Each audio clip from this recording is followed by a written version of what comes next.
नमस्कार, good morning. आप देख रहे हैं डीडी न्यूज। आपके साथ मैं हूं गौरव श्रीवास्तव और मेरे साथ मेरी सहयोगी मनीषा हैं, जो कि सांकेतिक भाषा के जरिए आपको खबरों से रूबरू करवाएंगी। तो खबरों की शुरुआत करें उससे पहले एक नजर इस वक्त की हेडलाइंस पर। आज से शुरू होगा संसद का बजट सत्र। दोनों सदन को संबोधित करेंगी राष्ट्रपति द्रौपदी मुर्मू। कई महत्वपूर्ण विधेयक लाने की तैयारी में सरकार।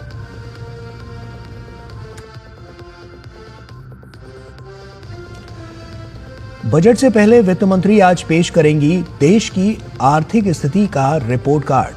सर्वेक्षण रिपोर्ट के जरिए चालू वित्तीय वर्ष का लेखा जोखा और भविष्य की योजनाओं की मिलेगी जानकारी।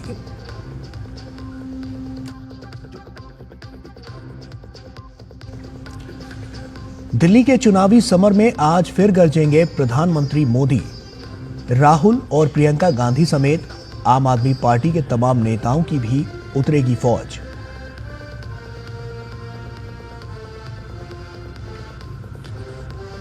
महाकुंभ भगदड़ की जांच के लिए आज प्रयागराज पहुंचेगी न्यायिक टीम। घटनास्थल का दौरा करके इकट्ठा करेगी जानकारी।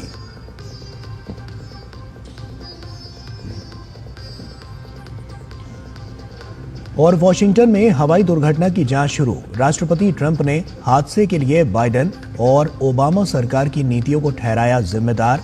हादसे में सभी 67 लोगों की मौत।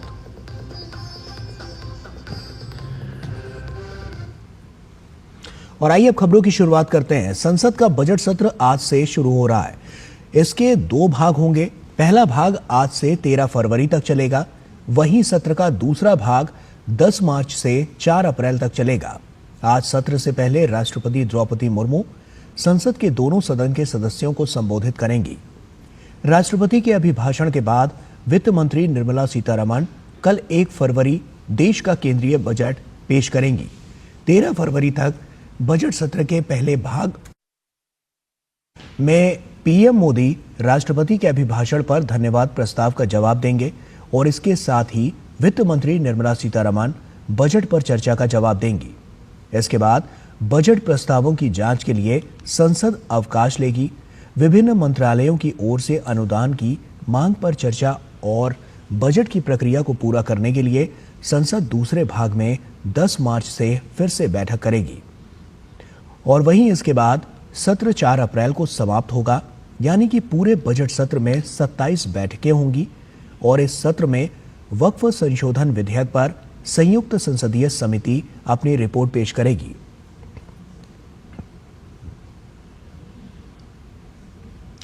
बजट सत्र के पहले दिन राष्ट्रपति के अभिभाषण के बाद आज वित्त मंत्री निर्मला सीतारमण लोकसभा और राज्यसभा दोनों में वर्ष 2024 से 25 का आर्थिक सर्वेक्षण पेश करेंगी।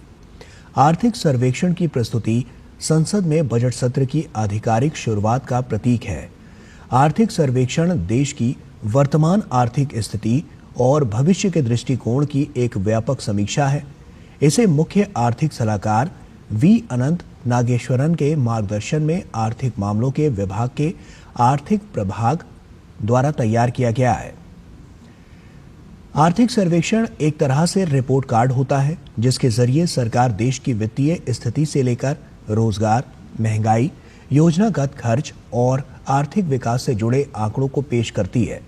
भविष्य में आर्थिक विकास दर के अनुमान, राजकोषीय घाटे की स्थिति और आधारभूत ढांचे से जुड़ी भविष्य की योजनाओं की भी जानकारी इसमें शामिल हो सकती है।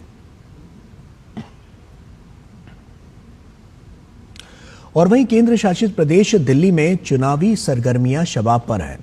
तीनों प्रमुख राजनीतिक दलों के दिग्गज नेता मतदाताओं को लुभाने में जुटे हुए हैं। भाजपा के सबसे बड़े चेहरे प्रधानमंत्री नरेंद्र मोदी की आज दिल्ली में दूसरी चुनावी रैली है। घोंडा के बाद आज प्रधानमंत्री मोदी द्वारका में चुनावी हुंकार भरेंगे। दिल्ली में बीजेपी 1993 के बाद से अब तक कोई भी विधानसभा चुनाव नहीं जीत सकी है। बीजेपी साल 1998 के चुनाव में हार के साथ दिल्ली की सत्ता से बाहर हुई थी और पार्टी की कोशिश है कि इस बार करीब 27 साल का सूखा समाप्त कराया जा सके। बता दें कि दिल्ली की 70 विधानसभा सीटों के लिए एक ही चरण में 5 फरवरी को वोट डाले जाएंगे और चुनाव नतीजों का ऐलान 8 फरवरी को होगा। और वहीं कांग्रेस नेता संदीप दीक्षित ने आप संयोजक अरविंद केजरीवाल को आज जंतर मंतर पर पब्लिक डिबेट की चुनौती दी है। नई दिल्ली सीट से केजरीवाल के खिलाफ चुनाव में उतरे संदीप दीक्षित ने केजरीवाल को एक पत्र लिखकर कहा है कि मैं लगातार आपके कई दावों को लेकर आपको डिबेट की चुनौती देता आया हूं। मैंने दिल्ली सरकार के डेटा के आधार पर न सिर्फ आपके दावों पर सवाल उठाया है बल्कि उन्हें गलत भी साबित किया है। और दिल्ली विधानसभा चुनाव को लेकर चुनाव प्रचार का दौर जारी है। सभी राजनीतिक दलों ने प्रचार के लिए अपनी ताकत झोंक दी है और पार्टी के प्रमुख नेता रोड शो और जनसभाएं कर रहे हैं। और इसी कड़ी में कांग्रेस नेता राहुल गांधी आज दिल्ली के मादीपुर विधानसभा में जनसभा को संबोधित करेंगे। कांग्रेस महासचिव प्रियंका गांधी भी नागलोई जाट विधानसभा क्षेत्र में रोड शो और मुस्तफाबाद में जनसभा करेंगी।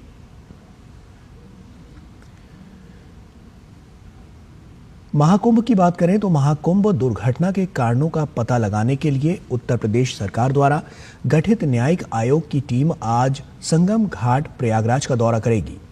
आयोग दुर्घटना के कारण और परिस्थितियों की जांच करेगा और भविष्य में ऐसी घटनाओं को रोकने के लिए सिफारिशों के साथ 1 महीने के भीतर अपनी रिपोर्ट देगा। 3 सदस्यीय आयोग का नेतृत्व सेवानिवृत्त इलाहाबाद उच्च न्यायालय के न्यायाधीश हर्ष कुमार कर रहे हैं।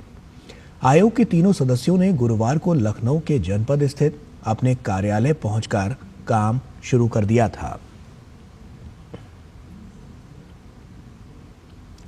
सोशल मीडिया पर वायरल खबर की 4 तारीख तक प्रयागराज में वाहनों का प्रवेश बंद रहेगा। इस खबर को पूरी तरह से निराधार बताते हुए प्रयागराज के डीएम रविंद्र कुमार मंदार ने कहा है कि सबसे अधिक भीड़ के कारण सिर्फ मौनी अमावस्या के दिन रूट डाइवर्ट किया गया था। रूट पर जो बैरिकेड लगाए गए थे उसे हटाने के भी निर्देश है। 31 जनवरी, 1 और 4 फरवरी को किसी मार्ग में कोई बदलाव नहीं किया जाएगा। उन्होंने बताया कि वसंत पंचमी पर अमृत स्नान के कारण केवल 2 फरवरी और 3 फरवरी को प्रयागराज में वाहनों का प्रवेश प्रतिबंधित रहेगा।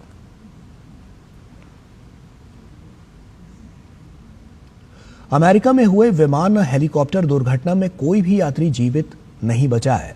यह हादसा कल वॉशिंगटन डीसी के रीगन नेशनल एयरपोर्ट के पास हुआ था। अमेरिकी मीडिया रिपोर्ट्स में यह कहा जा रहा है कि ब्लैक बॉक्स बरामद कर लिया गया है, लिहाजा अब हादसे के सही कारण सामने आ सकेंगे। बताया जा रहा है कि 20 से अधिक वर्षों में यह सबसे घातक अमेरिकी हवाई दुर्घटना है, जिसमें 67 लोगों की मौत हो गई है। इसमें आसमान में अमेरिकन एयरलाइंस के एक विमान और सेना के एक हेलीकॉप्टर के बीच टक्कर हो गई थी।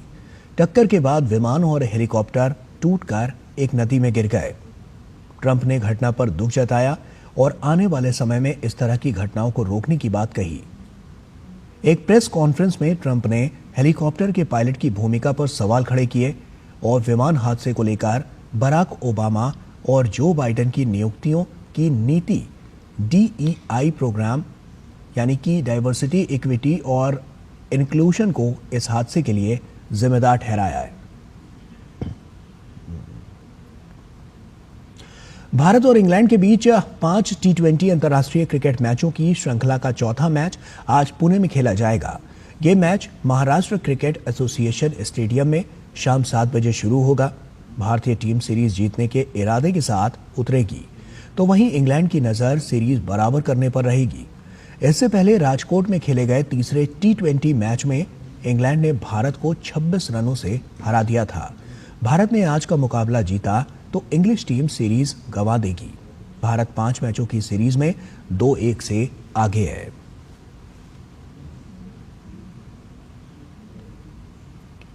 और इसी के साथ फिलहाल इतना ही। पूरी टीम को दीजिए इजाजत। नमस्कार।